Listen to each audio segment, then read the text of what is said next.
नमस्कार, माझे नाव शिवानी चंद्रकांत सोनटक्के, शाळा कन्या प्रशाला देवगाव रंगारी, इयत्ता 8वी, सन 2025-26. प्रकल्पाचे नाव स्थानिक ऊर्जा साधनावर आधारित ऊर्जा प्रकल्प.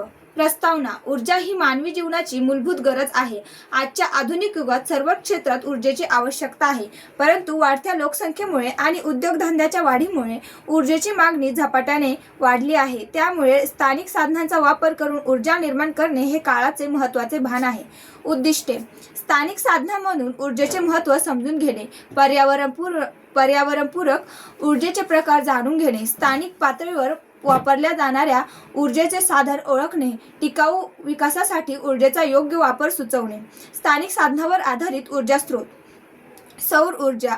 ऊर्जेचा प्रकार. स्थानिक साधन. उदाहरण सौर ऊर्जा, सूर्यप्रकाश, सोलर पॅनलद्वारे वीज निर्मिती, जैव इंधन, शेतीतील कचरा, गोबर, बायोगॅस प्लांट, पवन ऊर्जा, वारा, पवनचक्की, जल ऊर्जा, नदी, धरणे, लघु जलविद्युत प्रकल्प, कचरा ऊर्जा, नगरातील ओला कचरा, वेस्ट टू एनर्जी प्रकल्प.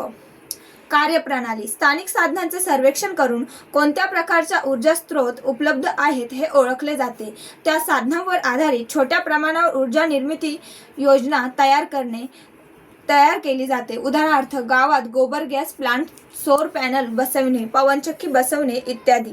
उपयोग. स्थानिक रोजगार निर्मिती होते, वीज खर्चात बचत होते, पर्यावरणाचे रक्षण होते, गावाचा सर्वांगीण विकास होतो, स्वावलंबी ऊर्जा निर्मिती साध्य होते.